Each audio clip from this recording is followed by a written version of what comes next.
Hi, I'm Luann Fulmer here with Andrew McNair, and we are so happy that you've joined us. Today, we've been discussing what to do with your finances after your spouse passes away.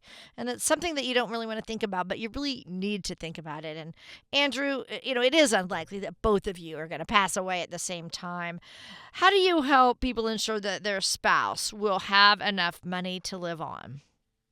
Well, I think the first thing is number one, you need to make sure that everything's in one place. This is why we build that Swan binder for every single family that has all of their life insurance statements, tax returns, has their estate planning in there, has all the investments. Because what I have found is typically we all have our roles in a marriage that where we specialize and we say, hey, you're my back against your back. I'll take this area, you take this area, and so one spouse may pay the bills while another manages the investments. That happens all the time.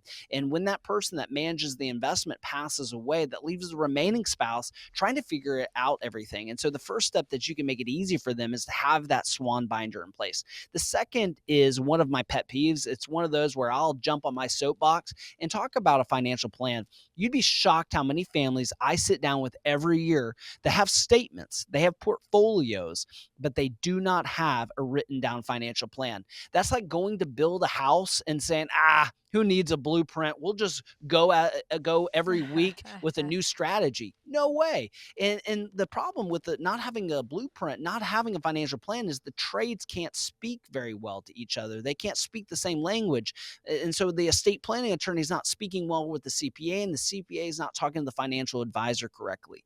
And so I encourage you to make sure that you and your spouse, to protect each spouse, has one of these Swan binders and financial plans.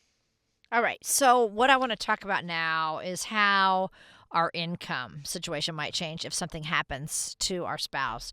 What happens with things like pensions and Social Security payments, Andrew? Yeah, I mean, this is going to be really sober to think of. When you lose a spouse, you're going to lose a Social Security check too. So, Social Security typically will leave the largest check for the remaining spouse. And if you're under the age of 60, you're going to have to wait till age 60 to draw off your spouse's Social Security. And there's some great strategies that can be done there. The second thing I always like to talk about, in addition to Social Security, is pensions. Remember that sadly, some families have not chosen wisely on their survivor benefits. I've asked many families, so what's your survivor benefit? Do they get 100%, 50%, 25%? And they said, we don't know. And I say, well, that's not good. If one of you passes away, that's going to be a very important question that they're going to need an answer to. And remember that survivor benefit pensions are typically taxable. And in this country, we make single widows pay more taxes typically because their tax bracket has been cut in half. So you think about it, they've lost a Social Security check. They've lost half their pension potentially, especially if they're in the federal government or military pension. The most you can do in a military pension is 55%. Mm. Now they're paying more taxes, but they still have the majority of the same bills. I've had some wisecracks saying, well, oh, she can live on half. Ah, No, she can't live on half. The power bill, the electric bill, all of yeah. those bills are going to stay relatively the same, but the incomes can be cut in half and the taxes can increase. And this is about the time where both of them are going to start having financial restrictions that they're going to have to pay because of healthcare. Their healthcare expenses are going to go up, which is going to restrict their financial budget. And then last but not least is what happens to the spouse that I've watched, where one spouse had many health issues and had drained some of the Mm. investments for the remaining spouse. So this is why it's so important to have a financial plan that takes into consideration the untimely passing of a loved one. So, what about using life insurance as a tool to help make sure our spouse and our loved ones are going to be okay? Yeah, I've actually witnessed this many times where families had life insurance. They had all of their confidence in life insurance, but they were renting their coverage. Statistically, we know from life insurance companies that term, about 98% of it never pays. The life insurance companies love term insurance. Why? Because they're in the money collection business. They would have never given you that term insurance if they thought you were going to die with it. They just want to collect your money for the next 20, 10 or 30-year period. And then when you stop paying it because the premiums become too much at the age of 72, you have no more coverage because you rented your coverage, and then you die at 75, leaving your spouse with no coverage. And so I would be careful to put your confidence into term life insurance when it's not designed for you to die with it. It's designed to bridge a gap. Just like when you rent a house, it's not meant to typically where you live the rest of your life. It's where you rent for a stage of your life. Yet we're trying to spread this renting for the rest of our life, this term insurance for the rest of me and my spouse's life can actually spell a disaster. Wow, there's a lot to think about and to prepare for. What else do we need to know about as a widow that we should be prepared for? I would say taxes. I kind of hinted at this before that when a spouse passes away, it typically cuts that tax bracket in half. Well, where are most people's assets situated today? Well, we know that trillions of dollars are stuck in IRAs.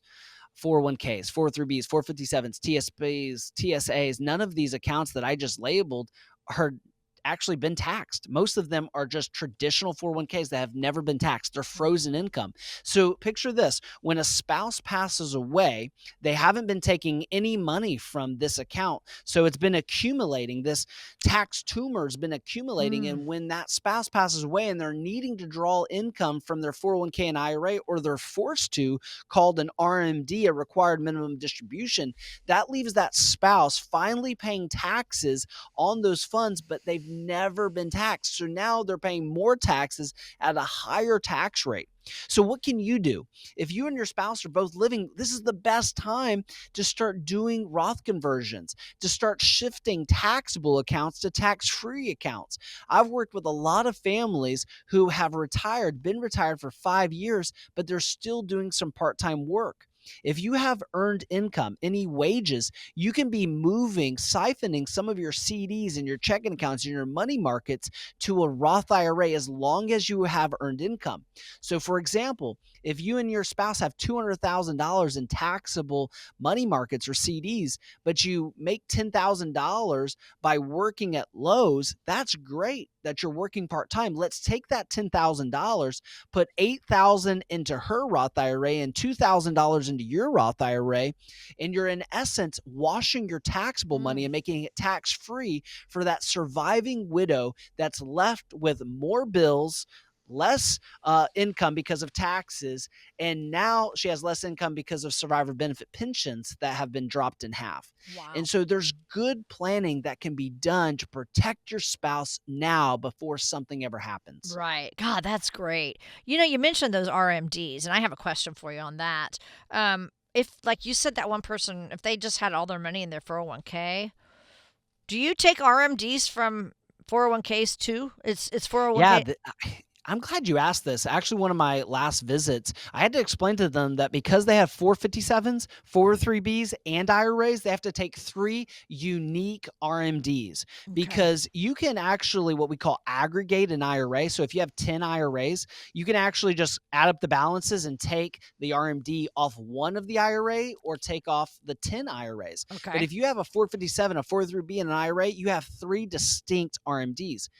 And the other thing that I would say to every potential widow, I mean, which could be any of us. I mean, it's above my pay grade if Natasha goes first and now I'm left as a widow, or maybe I pass away and she's left as a widow, is making sure that you're meeting with your financial professional as a team. I've had some families come in initially, Luann, they'll say, my spouse, they don't really care about this stuff. It always glazes their eyes over. They don't care about learning more about our finances. And I say, I understand where you're coming from, but it's my job and my responsibility to make it entertaining enough, Hmm. be a jester if I have to get them involved so that they understand where their money is, because I may be working with your spouse longer than I work with you. Exactly.